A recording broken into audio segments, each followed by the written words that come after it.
Lesson 4.4. Let's begin with your learning goal. I will be able to explain how genetic variation helps populations survive and change over time. This has a couple of big ideas, starting with, if the environment changes, then survival changes. Then reproduction changes, then the population changes. What you need to remember is that genetic diversity in a species often means better chances of survival. In a population, traits can become more common over time if they help organisms survive and reproduce in their specific environment.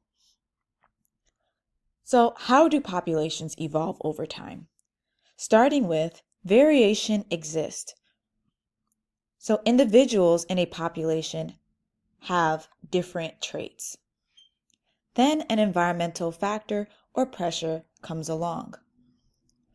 A change in the environment often affects survival. Then it becomes selective for survival. This just means that individuals with beneficial traits for their environment survive more. That leads to more reproduction. So those survivors, the ones who's lived, have more offspring, and they pass on those beneficial traits. Over time, the helpful survival trait are more common within that population. And this is how species survive and reproduce over time. Now let's go over those key regions words that will help you be successful. Starting with population. This is a group of the same species living in the same area. So we have in this model an organism, which is a fish, which is their species.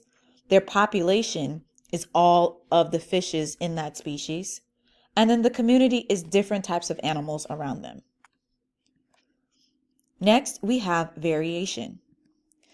This means differences in traits among individuals. Next is genetic diversity.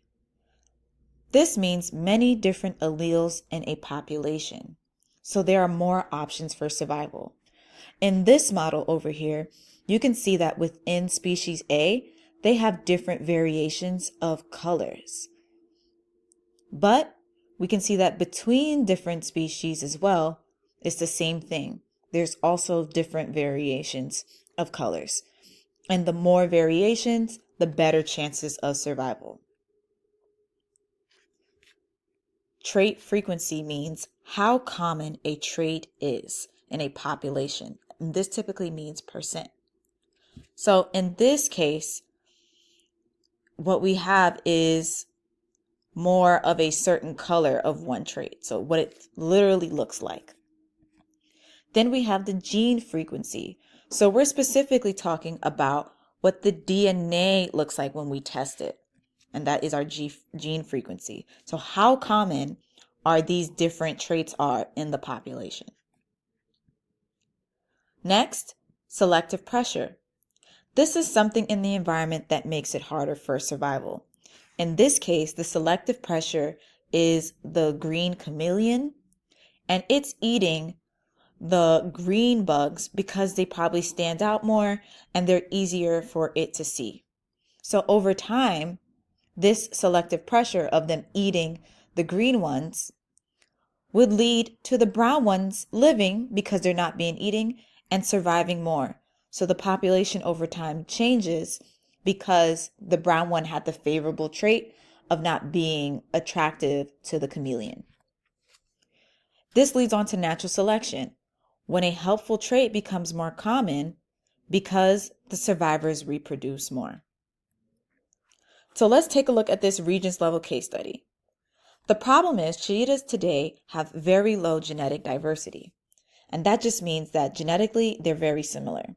Basically, they were mating with their cousins, brothers, and sisters in order to keep their species alive. So let's take a look at this region question, which is, how can a small population size in the past affect a species today? So, a past environment like climate change could have drastically reduced the cheetah population, so very few survived.